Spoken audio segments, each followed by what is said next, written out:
Bien, ahora hablaremos de un caso que nos enseña y nos ilustra más en el tema de establecimiento permanente para efectos ICR. Es un caso europeo explicado en compañía de un gran maestro y experto en la materia. No te despegues, que comenzamos.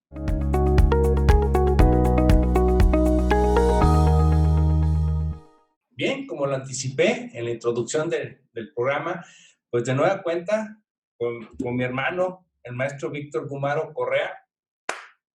Hermanito, muchas bienvenido. Gracias. Muchísimas gracias, Adrián, por la invitación. Es un placer siempre participar con estas cápsulas y platicar algunos temas que son técnicos, algunos son de litigio, otros son de interpretación o de aplicación de disposiciones tributarias y en ese caso, pues, internacionales, ¿no? Es sí, un placer. Y fíjate, bueno, igualmente va de regreso, hermano, pues yo creo que nos pasaríamos chuleándonos, o sea, mi hermano, es que de verdad disfrutar estos temas tan apasionantes porque pues pueden sonar distantes, pero justifican, y bien lo platicamos ayer cuando estábamos dándole el matiz al guión que preparamos el día de hoy, cómo pues tienen que ver con la reforma reciente de la adición que se hizo para el impuesto sobre la renta respecto a establecimiento permanente. Entonces son casos que cerraron en 2013, empezó en 2008 y terminaron en 2013. Todavía falta camino por parte de estos asuntos, pero pues ya están sentando bases. Sí, claro. Fíjate que tocas un tema importante. Siempre el ejercicio de hacer un análisis de derecho comparado, de conocer las resoluciones tanto de los tribunales europeos a nivel, pues vamos a decir, comunitario o también a nivel de los propios tribunales económico-administrativos, por ejemplo, en este caso central de España, respecto a un tema relevante para mí que es el establecimiento permanente, pero sobre todo con elementos que yo creo que muy importantes, que son los elementos fácticos, porque muchas veces tenemos disposiciones domésticas, tenemos tratados bilaterales para evitar la doble tributación y entramos en conflicto, entramos en un verdadero conflicto de cómo se va primero a llevar a cabo la interpretación jurídica adecuada y pues en segunda parte la aplicación a los supuestos fácticos que contiene y regula, que contiene la norma, en este caso el hecho imponible y la estructura del mismo, ¿no? Para el impuesto sobre la renta. Sí, claro, y bueno, ya para empezar, porque aquí vamos a calentar motores, porque esta va a estar buena, Víctor, va a estar buena, hermano. Sí, porque vamos a hablar de estructuras de empresas, pues una global, una farmacéutica, que tú vas dándonos estos puntos finos, pero bueno, habrá que hacer un pequeño contexto para muchos que se están iniciando con estos temas y que no les resulte extraño, pues realmente el impacto que tiene la definición del establecimiento permanente para cada país, pues obviamente la recaudación, pero estas prácticas nocivas, que son las organizaciones fiscales agresivas, que emplean todavía los convenios para evitar la doble tributación, pues como el vehículo para hacer el treaty shopping, donde decido tributar, pues ahora, yo siempre he dicho, ¿para qué se van hacia el sur? ¿Para qué se van a otros países escandinavos? O sea, si aquí en el vecino norte tenemos en Delaware, en un solo edificio, 250,000 empresas. O sea, Mossack Fonseca de Panama Papers, ya no sé qué tan lejos esté de esa situación. No estoy en contra y obviamente no soy fan de cabecita de algodón, en el sentido de decir somos socialistas y vamos hacia acá. No, lo que sea una justa retribución, y es el fin de los impuestos, distribuir la riqueza y la finalidad del gasto público. Casi me trabo como uno de los candidatos para de la terna para de Prodecon, ya se me estaba olvidando. Sí, claro, es que es un tema muy apasionante, ¿no? Platicar de qué ha pasado en las diferentes jurisdicciones con el concepto propiamente de establecimiento permanente, que para mí, y definiendo esta parte, fíjate que es un concepto también jurídico indeterminado. Esto es, la estructura normativa principal está propiamente en el artículo, sabemos, en nuestra legislación doméstica, en el artículo 2 de la Ley de Impuesto sobre la Renta. Entonces, aquí viene la estructura, vamos a decir, básica. Sin embargo, son elementos fácticos en cada caso lo que conforman la la correcta interpretación y aplicación de esta normativa. Diríamos que también parte de ser una ficción de materia tributaria, evidentemente también imponer algunas regulaciones para constituir un establecimiento permanente, evidentemente analizando conceptos económicos, funcionales, financieros, para efectivamente ver si se aplica o no la normativa en establecimiento permanente. ¿Por qué? ¿Qué relevancia tiene esto? Bueno, pues cuando hay operaciones entre empresas multinacionales, ya sean partes relacionadas o no, muchas de esas relaciones de tener contacto en el extranjero, pues puede conducir a que la empresa extranjera constituya o configure establecimiento permanente en México. Y esto lo llevaría a esa estructura internacional, esa entidad legal extranjera, a tributar en México conforme lo haría un título 2 de la impuesto a la renta, como sería como persona moral, si es moral, o en el título 4 de la ley impuesto a la renta como persona física, en todo caso como actividad empresarial. Entonces, aquí es donde la repercusión es que se dejaría de tener una fuente de ingresos, vamos a decir, pasiva en México, para establecer un ancla para mí importante, que es determinar pues un impuesto a la renta mexicano y declarar como una persona moral o física mexicana por los ingresos atribuibles a ese establecimiento permanente. Y esos ingresos atribuibles pues son las actividades empresariales, venta de inmuebles, tener almacén, etcétera. Entonces eso nos lleva a este aspecto, a poder constituir o configurar un establecimiento permanente. Sí, es que esta relevancia, Víctor, de verdad, o sea, estadísticamente se tiene que, a través de todos estos parapetos que se hacen de declaraciones fiscales agresivas, se conjuntaran todos esos multimillonarios o esas, hablando de personas y entidades, sería la tercera nación más rica del país después de Estados Unidos y China. Así así la magnitud, imagínense el daño que le está generando a todas las entidades o territorios fiscales que han dejado de pagar. Un ejemplo para ya empezarnos a ahondar con el tema, Víctor, es el tema, pues obviamente el Google, que emplea el café irlandés con el sándwich holandés. O sea, pues, ¿qué hace? Crea su empresa, cobra en Irlanda, crean sus empresas en distintos lugares de Europa o del mundo, y todos le pagan regalías o royalties a Irlanda, y de Irlanda se pasa a Bahamas o algún otro paraíso fiscal para que sea nula su tributación. Se habla de pues hasta del 2% de todos los ingresos que pagan impuestos, ¿sí? Sí. Y es algo muy importante, nada más aquí precisarlo, porque lo que acabas de decir del artículo 2 de aquí de nuestra ley de impuestos sobre la renta, pues hay que también destacar que, bueno, pues esto es una réplica del artículo 5 del modelo de convenio que tenemos. ¿Por qué? Porque ahí tanto en el punto 1 establece cuándo es establecimiento permanente y en el punto 4 cuándo no, que son parte de lo que maneja este Tribunal Económico Central de España, o español, estos temas. Entonces vamos a empezar a hablar del caso para empezarlo a destacar. Hablamos de una empresa de giro farmacéutico. Vamos a platicarlo entonces, Víctor, por favor. Sí, claro. Fíjate que dentro de los elementos fácticos que habíamos comentado, decíamos que existe pues operaciones entre una empresa de un país y otra en dos jurisdicciones diferentes. Y aquí en este caso vamos a platicar el caso de la empresa Roche Vitaminas en España, que es una empresa filial de una empresa suiza, Roche Vitamins, que de alguna manera empezaron a hacer operaciones, pues evidentemente fabricación hacia vamos a decir, hacia un comprador exclusivo, y además se hicieron contratos de promoción, ¿no? De publicidad.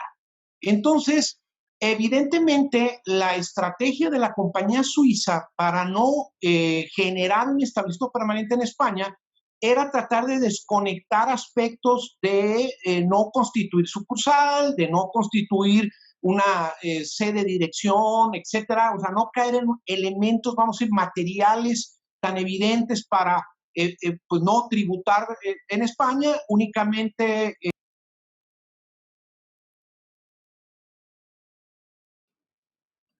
Aquí, oye hermano, aquí el tema es que se te bloqueó el micrófono accidentalmente, para seguirle, síguele, Perdón, síguele. perdón.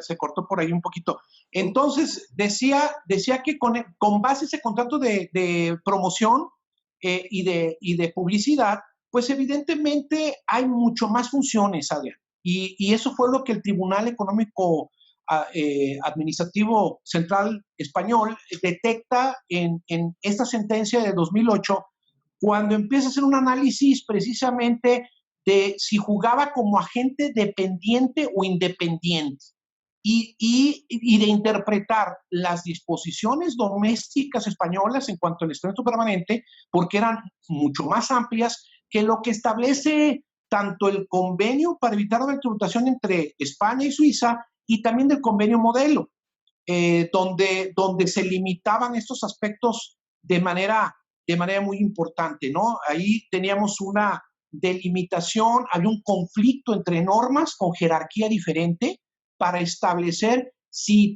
bajo esta óptica de un contrato de promoción y de publicidad, bajo la óptica nada más de rentar aparte una bodega parcialmente por la empresa suiza con la empresa española de 22 metros cuadrados, donde iba a almacenar esta mercancía, pues evidentemente quitaban cualquier otro vínculo económico y funcional en operación para no constituir esta figura de establecimiento permanente y en todo caso tributar en la jurisdicción española. Adrián. Sí, fíjate que esto vamos a ir, casi con esto estamos arrancando, quizás las reflexiones finales cuando empieza a hacer la ponderación este tribunal, precisamente con esta base que tú estás dando podemos irlo amarrando, porque aquí el tema es, pues mira, es natural que las empresas tengan que hacer una reestructura. Económicamente se cree que la mayoría son modelos económicos para ser más competitivos, entrar más rápido a mercados.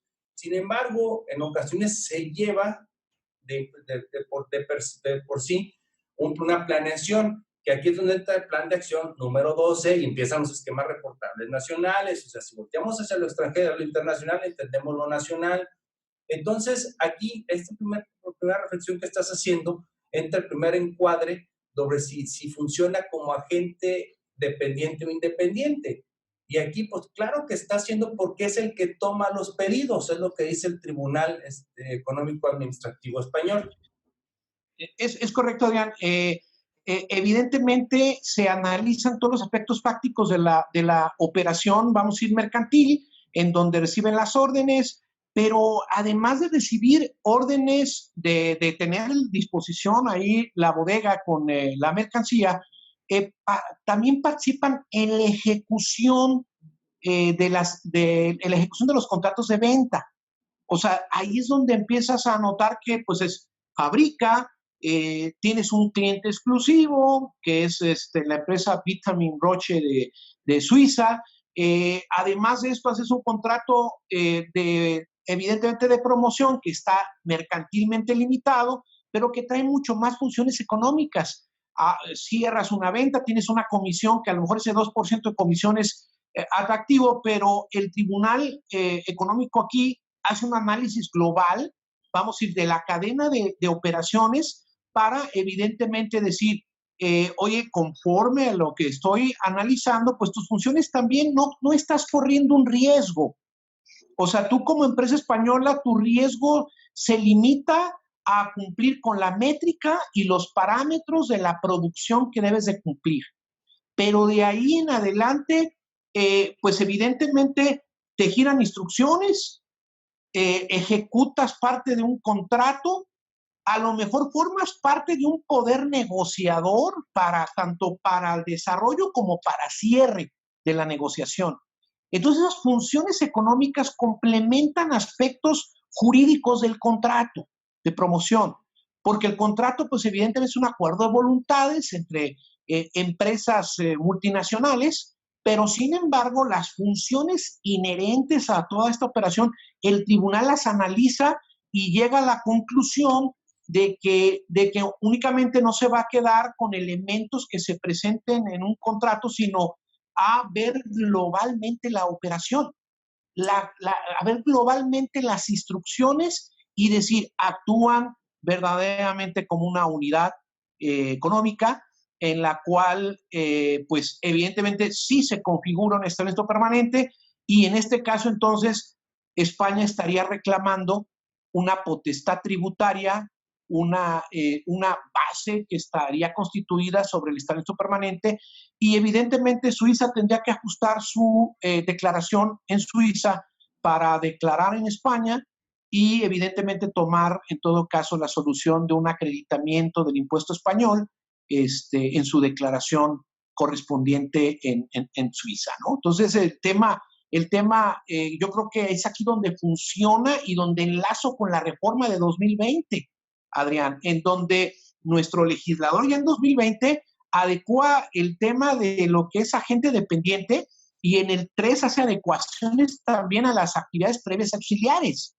Cuando establece, cuidado con que a la gente dependiente, pues aunque no le den instrucciones tan abiertas, pero que haya funciones económicas en donde esté parte como cerrando contratos, negociando, y esa parte pues nos va a configurar el establecimiento permanente y en todo caso el que separe es un ingreso, vamos, empresarial atribuible que en principio, si no hubiera establecimiento permanente, Adrián, se llevarían ese ingreso como beneficio empresarial en los términos de la cláusula 7 del tratado correspondiente, también del modelo OCDE. En cuanto a beneficio empresarial, sabemos que ese ingreso pues se va directo a una sola fuente, que precisamente ese es el debate ahorita con las grandes tecnológicas, con Estados Unidos en su posición de no permitir que en otros países ahorita graben economía digital, Adrián. Es un tema también diferente a pero en donde el TMEC, que tiene propiamente una importancia relativa ahora, pues establece algunas reglas y parámetros en cuanto a la economía digital, de no gravarla con impuestos a la importación, exportación, etcétera, cuando descargamos programas desde el extranjero. De ahí es un punto importante en cuanto a cómo se está reconfigurando el concepto de establecimiento permanente en Estados Unidos y la posición de Estados Unidos de decir, las grandes tecnológicas seguirán siendo residentes estadounidenses, ¿no? Y acumularían su ingreso mundial en base al concepto de ingreso global de esas compañías, ¿no? Y en base al concepto importante de lo que es nacionalidad, ciudadanía que tiene Estados Unidos. Sí, fíjate que, bueno, ahí te digo, sería un tema que tenemos que explorar, Víctor, porque tendríamos que irnos a las guías, porque ya hay cuando habla de la ubicación de los servidores, para poder, digo, es interesante para poder arraigar. El IP, ¿no? La localización del IP es un punto importante para decir si la actividad, por ejemplo, en materia de IVA, si el IP tiene la localización en México y la descarga, aunque venga de una empresa o plataforma internacional, si el IP lo tiene direccionado en México, entonces el acto o actividad grabado está en territorio mexicano y entra el hecho imponible de impuesto al valor agregado. El hecho imponible ya está ahí en el artículo primero, me dice que tengas ingresos ya sea pues, en ajenes, en servicios, uso o goce temporal o importes. Y cuando vemos la descarga donde no hay un IP, descargamos un programa desde el extranjero, desde el Uruguay, por ejemplo, puedo descargar algún programa, etcétera. Entonces, pero si no tiene una localización en México, ese IP, ese domicilio que lo va a tener, entonces nos enfrentamos a la regla del TMEC y de otros tratados económicos donde dice, oye, México, tú ya suscribiste un tratado económico donde dices que no vas a gravar comercio digital en importación-exportación con aranceles. Entonces, evidentemente, IVA, el tratamiento, pues es el del 24, fracción cuarta de IVA, en relación al 50 del reglamento, ¿no? Cuando nos dice, ok, pues no, tengo la obligación de no grabar esto, pues te doy el 100% de acreditamiento virtual en cuanto al impuesto que se tendría que dar, y aquí da 0 de pago de impuesto con ese acreditamiento en cada periodo. Entonces, ahí cumple la autoridad mexicana con esa regulación. Pero aquí marcas esa diferencia que yo creo que hay que abordarla en alguna cápsula posterior para platicar de plataformas tecnológicas y del concepto de establecimiento permanente para economía digital, que es una reforma que todavía está pues en un proyecto, una cocina, preparándose y todavía no tenemos cambios, porque las reformas como plataformas tecnológicas nada tienen que ver con que tributen las grandes tecnológicas en México. Sí, fíjate que es cierto y de verdad sí hay que tocar ese tema, Víctor, porque es el que va a abrirnos los ojos para entender mejor el artículo 18B, 18D y pues los Sí. 100% en materia de IVA y el 113A en materia de impuesto sobre la renta, que hay una sujeción distinta como la acostumbrada. Perdón. Sin embargo, bueno, siguiendo con este tema, a mí me encantó mucho el tema de los argumentos de la farmacéutica. ¿Qué decía? No, espérame, es que una cosa es que tengo esos 22 metros cuadrados para promoción. Oye, ¿y lo que está acá al lado donde está la bodega, donde entregas? Ah, bueno, es que ahí nomás almaceno y aquí sí opero. De aquí me cobran el 2%. A ver, como bien dices, el Sí. tribunal, bien objetivo que fue, ok, te la compro, pero en la ponderación que hace, primero dice, hay una completa dependencia a las instrucciones de la empresa suiza, demostrado. Bien lo dijiste, no en un mes o 2 meses, en un largo periodo ha sido tu único cliente de manera exclusiva. Tú, en cuestión de riesgo, ¿quién lo absorbe? Tú. Entonces, a ver, espérame, entonces no estamos hablando de cosas que mágicas, o sea, la ponderación que hace para llegar a las conclusiones del tribunal son correctas. Hay una que me llama mucho la atención que te dice la sujeción mayor o menor en su caso del agente al control e instrucciones del principal. ¿Qué quiere decir? Que aprecia el tribunal de la existencia de establecimiento.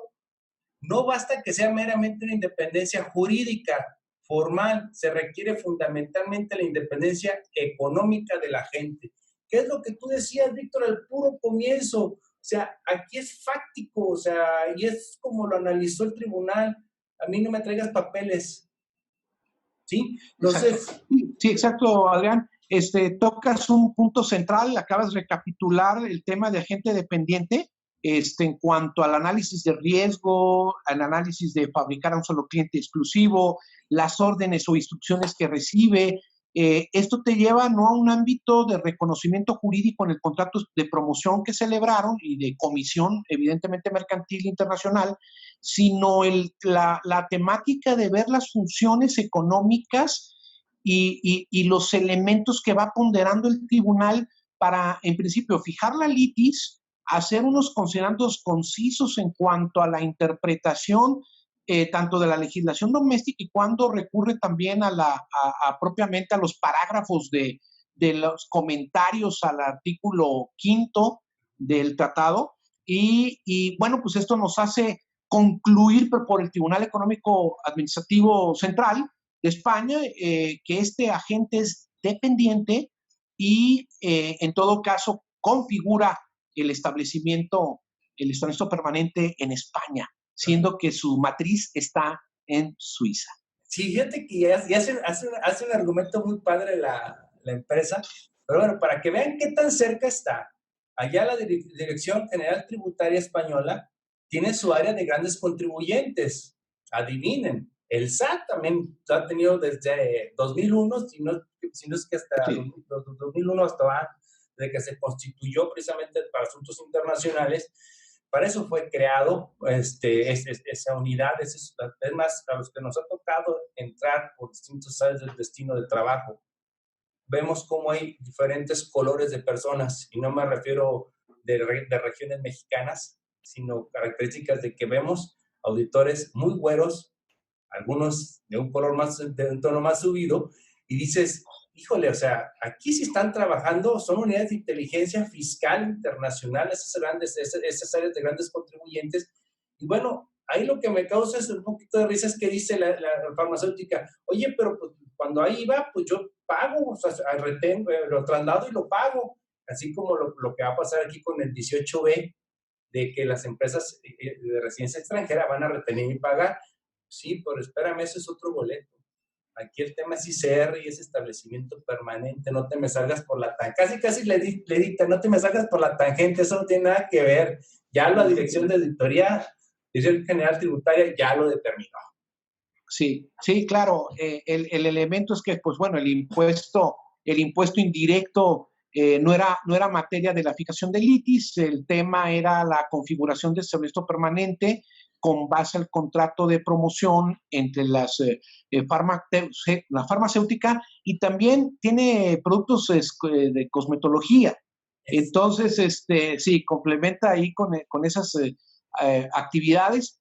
Y de alguna manera está bien la expansión de la compañía, pero evidentemente yo creo que va con esos elementos que me parecen un razonamiento que no es débil, en el sentido de analizar los temas de riesgo empresarial, el riesgo, en todo caso, los activos y las funciones, ¿no? Que está asumiendo cada parte en el contrato. Y los elementos fácticos, Adrián, son muy importantes en el litigio, porque eso es lo que evidentemente va a ser parte de la litis, de esta fijación de litis, de esta réplica y contrarréplica que tienen en el proceso, y luego tenemos una sentencia con los considerandos y resultados adecuados, en donde se asume una consecuencia, ¿no? Se declara un tema muy claro en el sentido, configurarse esa establecimiento permanente como agente dependiente y pues bueno, aquí el tema es que entonces el crédito fiscal que está combatido quedaría firme y en todo caso la empresa suiza tendría base tributaria en España. No, y está dando pie a lo que te platicaba, la noticia la pesqué en The Economist, ya pues, está volteando, ahora sí, a las empresas tecnológicas, ya no propiamente farmacéuticas o bancarias, que este caso también lo hicimos a un lado, la empresa bancaria, pero pues esto fue a Simil, este caso que estamos platicando de farmacéutica y una empresa de servicios bancarios. Pero pues nos falta hablar de las tecnológicas, porque esto ya dio pie en 2013 ya la noticia y van sobre ellas y creo que ese es tenemos dos compromisos, Víctor, y yo creo que lo podemos hacer como bien sugieres para poder dejar en claro cómo podría ser el sistema realmente para que se establezca aquí en el país de verdad que sean contribuyentes las empresas extranjeras, o sea, las multinacionales, porque todos, ya viene la revolución de que pagan las plataformas, toma, que pagan las plataformas. El de Uber que estaba en régimen de incorporación apenas iniciando, o sea, perdón la expresión, ya se lo jodieron porque ahora con el nuevo régimen ya empieza a pagar, diciendo que estaba en su beneficio del 100% de la reducción por ser su primer año, supongamos. Y en IVA, pues nos fregamos todos porque pagamos servicios de streaming y pues bueno, ya lo estamos pagando. O sea, los mexicanos seguimos siendo los contribuyentes. Ya la plan de acción BEPS 1 es lo que necesitamos ya. Ese es el tema que a lo mejor vamos a dejar para un análisis posterior porque la configuración, una de las soluciones que se daba para configurar este establecimiento permanente era reformar el artículo 2 de la ley de impuesto a la renta para establecer la economía digital en este sentido, pues configuraría establecimiento permanente en México. Evidentemente, la fórmula todavía se está analizando a nivel internacional con temas como volumen de ventas de esas tecnológicas en cada uno de los territorios, etcétera, para que tributen pues conforme se divide el pastel, ¿no? En las jurisdicciones. Y no todo se centralice en el país que haga aquí el sentido, también es el más poderoso del mundo económicamente, ¿no? Sino que tendría que dividir ese pastel pues, o segmentarlo en más partes y compartirlo con otras jurisdicciones. Sin embargo, esto ha sido todavía políticamente, con esto termino, ha sido incómodo para el presidente de Estados Unidos de sentarse a negociar con Francia, por ejemplo, porque ha tomado este tema como guerra comercial, ¿no? Y lo dijo muy claro Estados Unidos, si Francia o otros países modifican su legislación doméstica para agravar la economía digital como establecimiento permanente, Estados Unidos iba a responder imponiendo un alza en los aranceles del vino francés, por ejemplo. Entonces, esto es una guerra, ¿no? Entonces, mides las consecuencias de cada parte y dices, bueno, lo haces tú, te aplico arancel en el vino. Y Francia, pues, es potencia mundial en cuestión de vino, como todos lo sabemos, champán, todo esto. Entonces, ellos tener esas marcas tan notables a nivel mundial te dan también poderío económico y empresarial. Entonces, estos son aspectos que se han dado en tintes políticos, en los senos del G8 y de demás reuniones en el Foro Económico Mundial, etcétera. Entonces son temas que siempre van a ser relevantes en el mundo de los negocios, Adrián. Pues muy bien, Víctor, de verdad, como siempre para mí es un gusto, hermano, estos temas, te aprendo mucho, me forzas mucho a estar estudiando, ahí me das, hay que estudiar, y de verdad Sí. aprendo muchísimo, disfruto, porque reafirmo lo que estamos platicando, y bueno, estos temas, pues ya, así como decimos, ya no una economía territorial, ya somos una economía global, ya cada rato nos llegan clientes pequeños inclusive, que dices, ya tiene relaciones con empresas internacionales o ya tiene su parte relacionada en algún país de Centroamérica. Y pues tendremos que hablar después de los estudios de precios de transferencia porque también fueron elementos de prueba, ya nomás para cerrar, contra la farmacéutica. Ellos solitos tomaban la información a la Dirección General Tributaria. Pues mi hermano, como siempre, ya sabes, mi cariño, mi respeto. Siempre. Muchas gracias, Adrián. Gracias por la invitación. Gracias a todos los que también nos sigan, que escuchen esa cápsula. Y pues es un placer y es un honor después programar otras charlas con aspectos relevantes y prácticos como este, ¿no? Donde pues hay pruebas, hay elementos fácticos, se da una conjunción de cosas para darle mejor tamiz a esto y aportar experiencia a todos los que nos puedan escuchar. Muchas gracias, Adrián. No, Víctor, muchas gracias a ti. Y hay un cierre que ayer me llamó la atención, que ya escuché que aquí en México ya lo hablaron. Existe el Código de Mejores Prácticas Tributarias, que en México aún no lo tenemos y entendamos que los esquemas reportables van para allá, para que el fiscalista ya no sea ese que busca cómo evadir, sino es realmente la técnica de la aplicación correcta de impuestos, porque hoy no nos salva nada.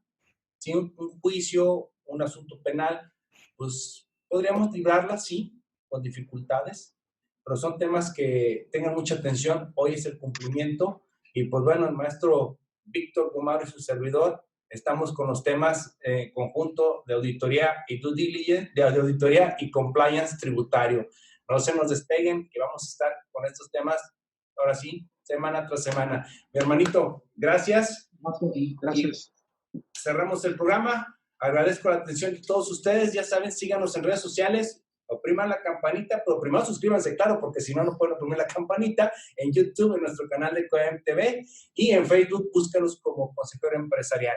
Y no se despegue, que tenemos los cursos de capacitación y cada vez se ponen más calientes. Van a ser temas importantes, nada revoltosos, sino al cambio que necesita México, cumplir con la ley y darle seguridad al empresario. Bien, nos vemos en la próxima. Chao.